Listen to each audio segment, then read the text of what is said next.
anh đi với nhau trong khoảng tuổi đi thiếu đâu phải những cái anh em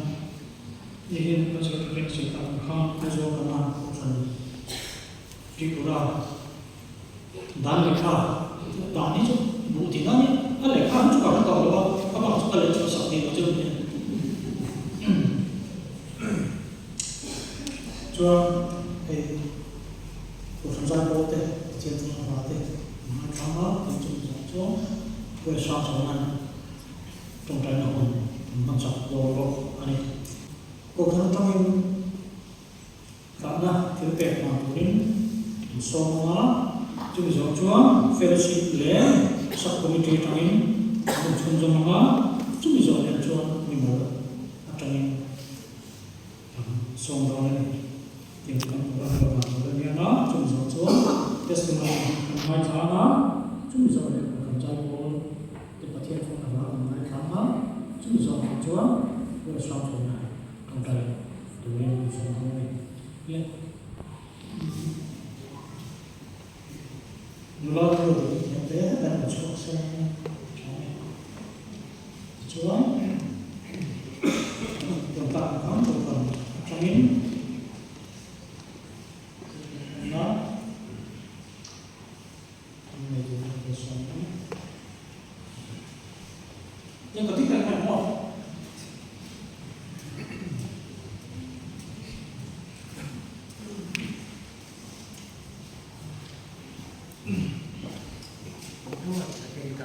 นี่อาจารย์ที่นี้เป็นเวทีนี้อ่ะการเจียน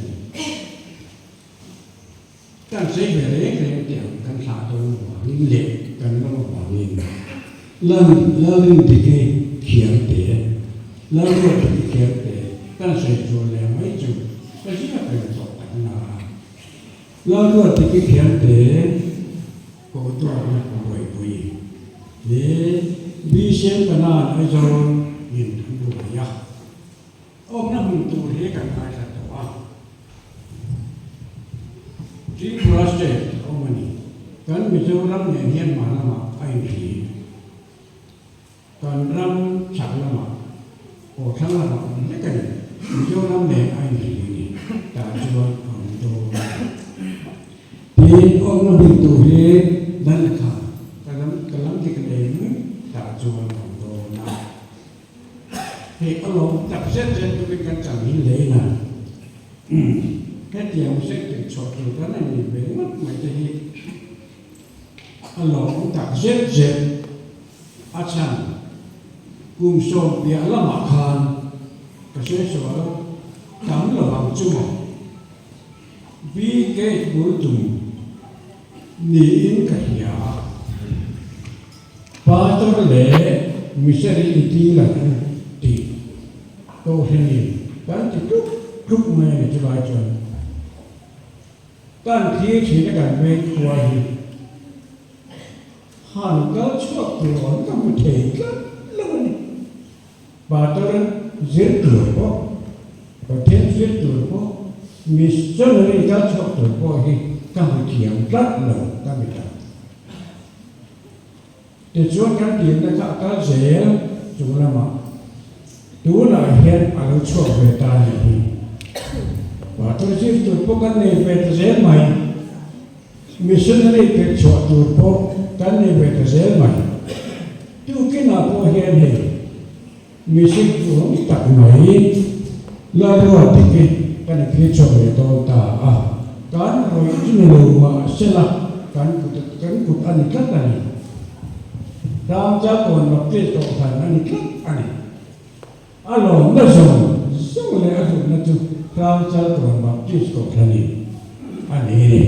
วันนี้สุดท้ายตะโกนกูเห็นลมปุยนะอย่างนี้จะเป็นแบบโอ้ว่าที่อะไรตัวอารมณ์เองอารมณ์นี้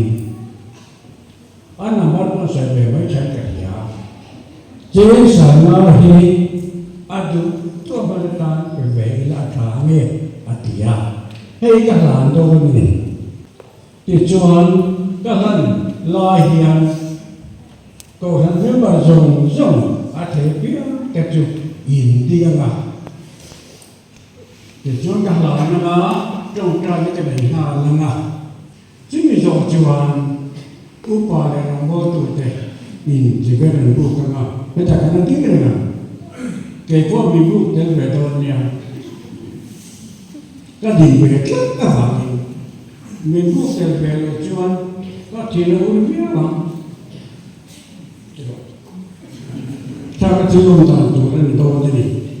원래 또 나희한 보상을 받을 때 이제 와인 한딩 때문에 네 보상 평가 보고는 반성성 앞으로 방안할 때 아인 롱 tak인 벌사 제상을 이제 라반이 좀 들어서 trong trời nó cần địa lên lần ba trongประเทศจำนวนแบบมินบังไอตูให้ทุกที่เฮียนหุ่นไปหมดติ๊กไหมหุ่นโดมติ๊กไหมก็ระมิกันมังมีกันบ่อยไปสุเสียเกิดมิสเนตูรินอาจจะกันนั่นเฟมินอะไรวะยะอามาเราเจ้าพระเจ้าคนของท่านนี้เอาหน้านี่เวกิตั้งหวังนี้กันโดมปุยปกาอาสาเสียงไฟและตีตัวกันก็ไม่จริงอาปวดเสียตูนี้อาเสียงจุปันตาอันนี้แต่ช่วงนี้กันเลยเอาหน้าเบี้ยอันนี้ผมปุยกันตัวอาศัยก็ทำแล้วก็ปุยเป็นหินกันตัวเราอาปวนก็อาปวนนี้สวยเสียกันตัวเฟลแต่เดิมแต่ก็อาทิตย์เสียเป็นนานนั่งเองกี่มาyang boleh saya tunjuk saja. Kenapa Yesus Kristus menjadi ingin kandil? Amin. Miput boleh. Tujuan kalau pada orang tu kan, kita ni dokter lama, kita hial, buat lama. Itu yang baik orang ni.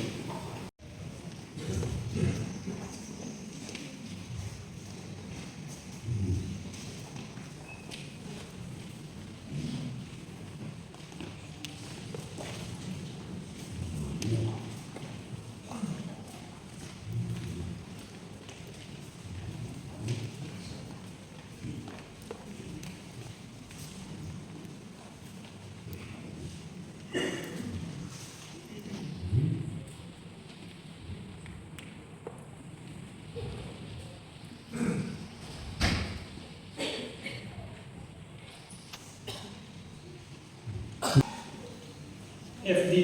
nomor tengah kemudian lihat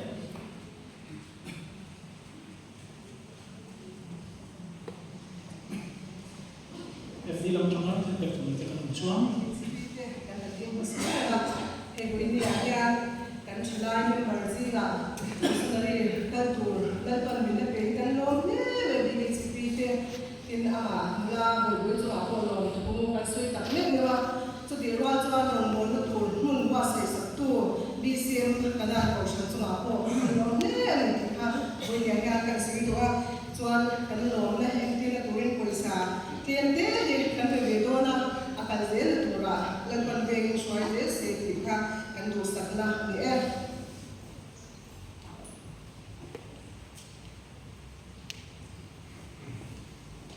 FD bisa mungkin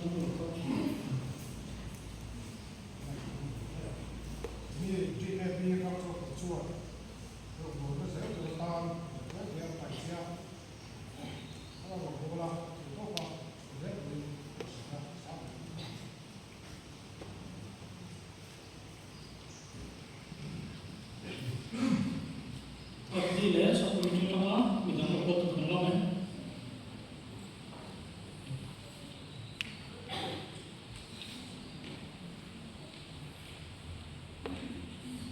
Jadi tuan satu lagi tuan pesan, tuan berbagi, lalu punya ada tuan pesan anak saya, kita tahu dalam masa ini.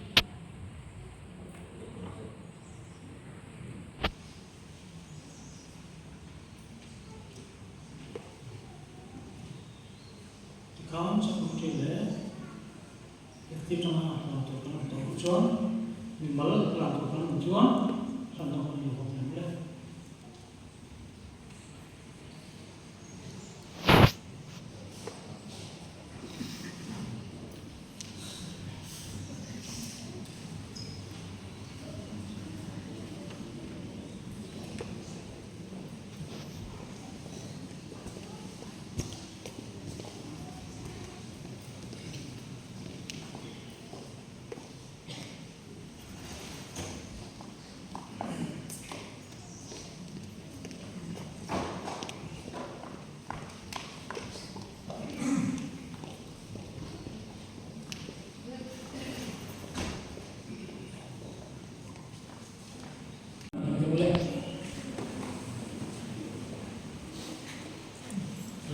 kalau menurut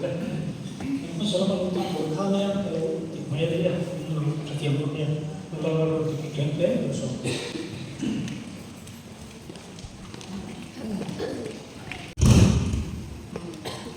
saya coaching with control to the ganun pa iso Krista pinchibay hanbo de jawa kunchip takara kini chung botan chuanin kan share pe ko to hundu takmai helaya tin siam saka kan try to le kan pathan chuma ko thinu takin lo thu ko soi hasare ko ka erong bol na tura pathan min ko chwa da ki kemzo hantar dan ve ka to a sami somdi pali kumto adia sami somdi pali o kumto adia sami somdi panga kumti ne khanin kan hun tam zo kha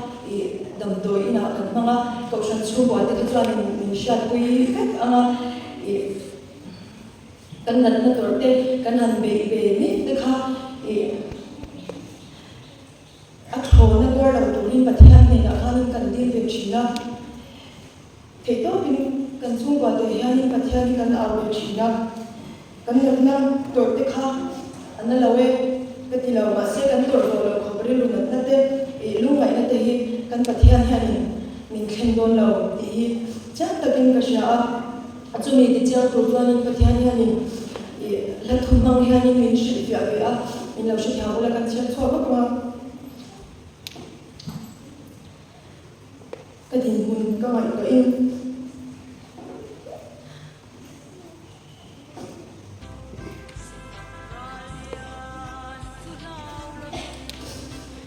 Vandai di ke Indonesia ini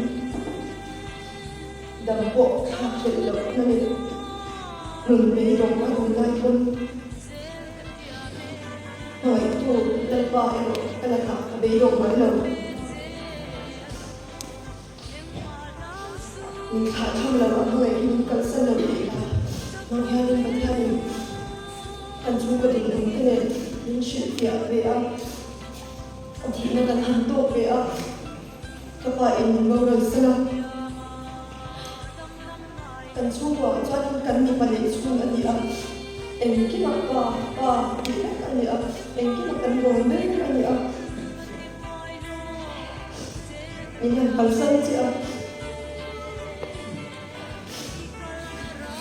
ni shima lo in ka tu te hi om sia ale lo sia te pathian ni mu ya ti le a kan na kuma na te kan ti chin helat na he kan sar na ni ani khoi kin na pa na so me kan chua lo chen pe na ti kan di la thla ni he ti ro he ni min cha sa ta to pian na pi missionary ni ni lo na ni ka kan pa ba mi ha ni sha sa ga da bi ni na thla le ema min la mo e na kan pa ba ni ko ka ni Kenapa? Hati muda mereka, orang minum mereka, orang bodoh hal mereka beri kalau dia. Dua ayah kecantik, orang bodoh je, kita hantar cakap bedong tak. Kau senang tu ni, missionary kan ni beli tenan di Pathian ni nak kena orang di China, yang kan di lagi Pathian Indonesia pun juga. BCM kanan, aizo tekan kami sama kanan mungkin orang bodoh ada orang sampai chin, aduh lo tho cha pe em shin na se heti hanin ka wala am ti ko ka ya ni ha ya ka pathiani hey purin aro go de the purin in chon ka pathiani me ma ti chon ka le tho le ni ai hanin Tripura lampan turin ka chuk to luna am se ko kha ta thole turun kha akwa kha thane kha ania Saint Joseph English School ania school ning kha chuan pathian thoi na zara lo tak sungin headmistress church kala be do na dia khoi ka din ko chon su wa de trong trai ma the to min lo chwa wi ve te lu khanin kahan somin kahan ngin ve de ok zeu ni kalo ve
để chuông in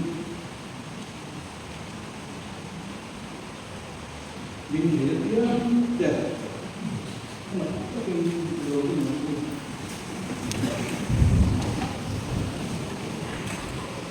không phải tôi là thành ba cũng đúng về cái ngày cuối một cần chung chuông ra cái đều không các từ đó ông ngàn vàng cùng các tháng tu mula tiếng tế đó có gì vượt vượt vậy nói qua cái ngày cuối cùng hết em mấy cái học đi tu đến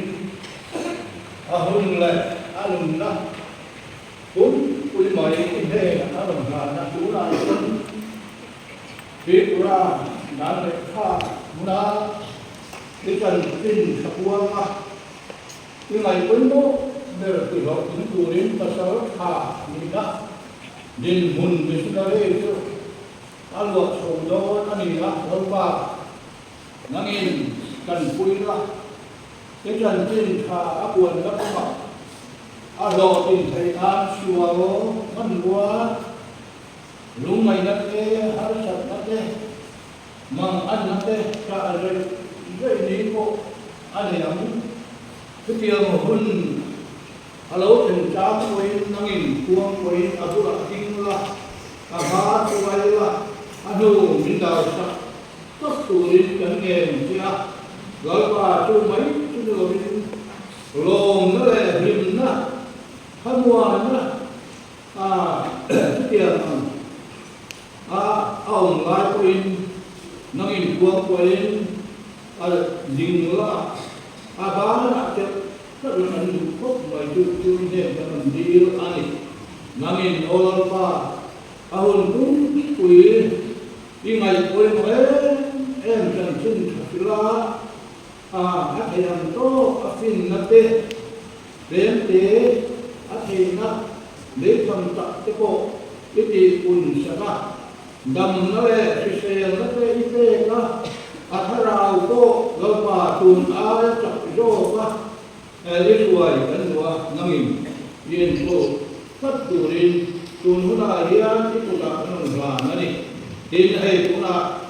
kalau tuần nên buat saya anh đi kalau không mà thế cái tiền nằm chuan làm pa năng in về in cùi là tiếng câu thần hậu của in tiền tu cuối bộ tất mấy mình chỉ hem thế hi làm pa cần rèn tràn đàn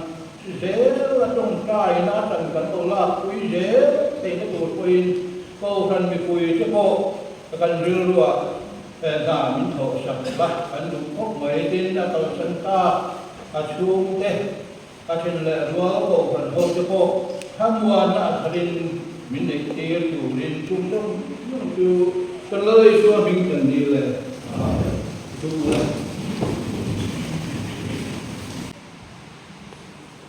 Hãy subscribe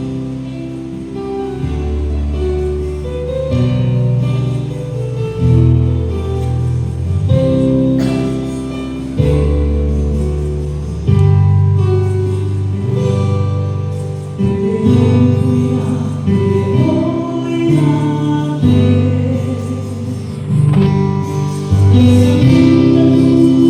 để không bỏ lỡ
Hãy subscribe cho kênh Ghiền Mì Gõ để không bỏ lỡ